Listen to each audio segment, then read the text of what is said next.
Hello everybody, so as promised we have Lynn with us right here on Switch Radio. Lynn is a campaigner for the Daniel Baird Foundation, which also gives you access to bleed control kits and bleed control cabinets here in the West Midlands. Hello Lynn. Hello Sophie. Thank you for joining us on Switch Radio, Lynn. Thank you. Can you let the listeners know a little bit more about the bleed control kits? Thank you. Our public access bleed control kits are designed for use in the event of an injury causing a catastrophic bleed and contain exactly the same contents as an ambulance would. As your commonly found first aid kit and other promoted bleed kits do not have the necessary equipment to actually stop the source of bleeding, our kits can be used by absolutely anyone without the need for training or medical knowledge, and will give the injured person a strong fighting chance during their wait for the ambulance to arrive, as it only takes several minutes for a catastrophic bleed to kill. And our kits have been popular with first responders such as police officers and security officers and business premises that are open to the public, who have bought them directly via our website. And with the donations we receive, we donate back into our communities by installing our kits into areas where we can help save more lives. So when did you first establish the Daniel Baird Foundation and the bleed control kits/cabinets? Well, we originally founded the charity in 2017, although we weren't registered until 2019. And it was after the unfortunate death of my son Daniel that year. He was tragically killed on a night out in Digbeth with his friends when some other men started a fight outside and one of the men used a knife. Daniel suffered a catastrophic bleed in the street due to the knife wound, and there wasn't any suitable medical kit nearby that could have been used to stem the bleeding. Sadly, Daniel passed away while he was at the hospital, but it was due to blood loss, and they couldn't stop the bleeding on the way there, and we lost him there and then. But not just because of the attack, but because no one had access to suitable equipment, and first aid kits do not have the equipment to treat severe wounds. After that, I couldn't accept that in this day and age there wasn't access to basic medical kit to treat severe injuries, especially in a major city. So I started to do my research into what medical equipment the military and ambulance service use and how that could be adapted for use by the public. I consulted directly with the manufacturers of equipment used by paramedics and army medics, and with support from West Midlands Ambulance Service, I developed the public access bleed control kit later that year. Oh wow, so it started from a very, very sad incident to you thinking, you know what, something actually needs to change. So how do the kits actually work? Can you let us all know how these kits technically work if someone was to use it? Yeah, well, they're surprisingly simple, really, and are designed to be used by absolutely anyone. It doesn't matter if you've had no medical training at all, as the contents have instructional pictures on the packaging, so you know what to use for which injury. We have also put guidance leaflets inside the kits, which are easy to read under stress, as they show a simple diagram of what items are best for what part of the human body. We minimised written instructions as much as possible to reduce stress on the user. Most people would already be on the phone to 999 and speaking with the ambulance service operator, who will also guide you in using the equipment so the user has full support throughout the event.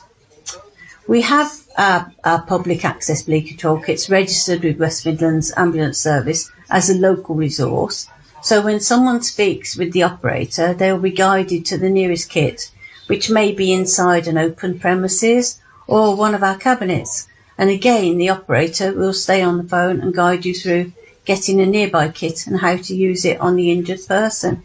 It's foolproof, really, and works in a similar way to defibrillators. Oh, that's really good. So someone just needs to call up and basically get instructions. I think that's, as you say, it's really resourceful and it's really efficient if someone is in that situation. So what are your main aims and objectives for these kits and the cabinets going forward? We want to prevent unnecessary deaths. Catastrophic bleeds are more common than you think, particularly with accidents, road accidents, workplace injuries. Even with the ambulance on its way, it can take up to 8 minutes for it to arrive on national average. Meanwhile, a severe bleed can be fatal in just a few minutes. First aid kits are everywhere by law now, but they don't meet the criteria for injuries that we see in reality. I don't want parents such as myself to have to experience the trauma of losing their child, knowing that they could have been saved had there been a suitable kit nearby.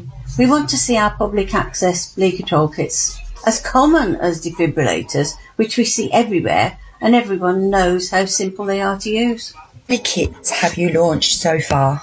Well, we're going into the thousands now. We started in Birmingham city centre at first and expanded throughout Birmingham, eventually across the West Midlands and even into central London.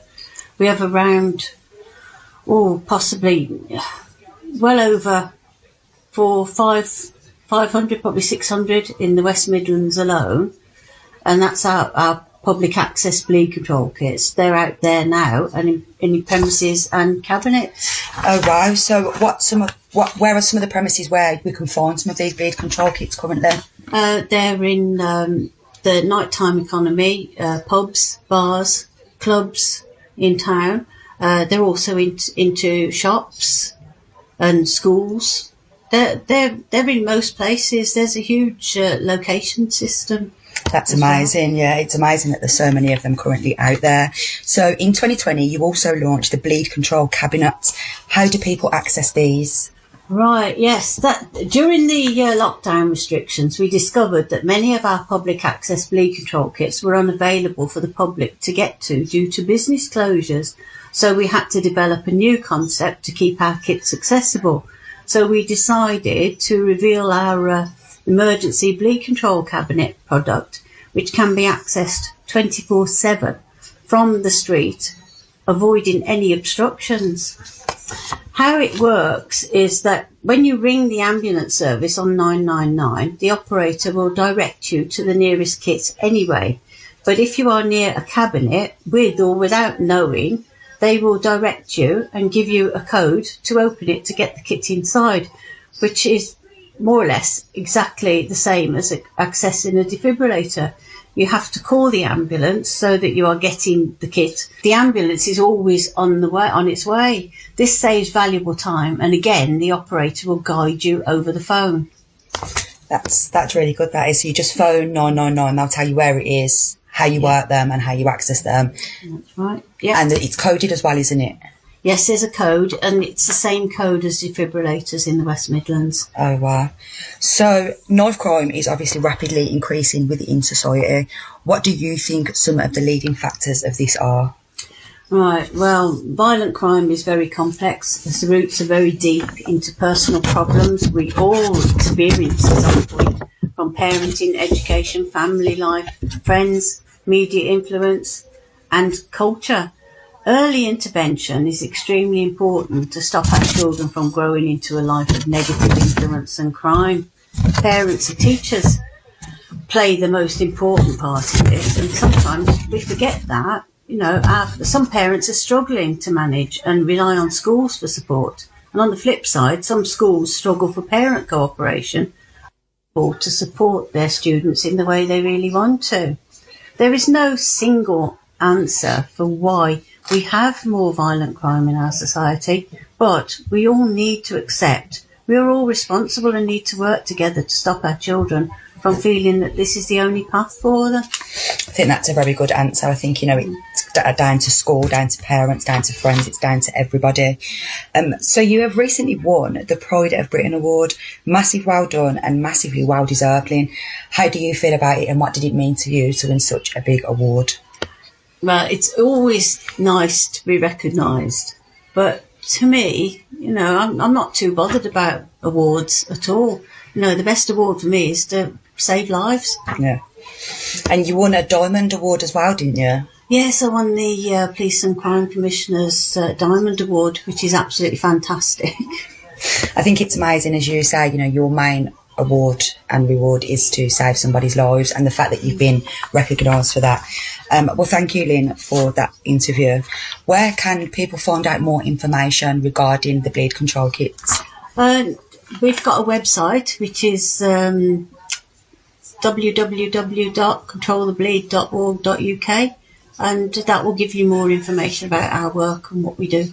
And would people just donate directly to the charity if they wanted to, say, access it to launch bleed control kits or bleed control cabinets around their area or within their businesses?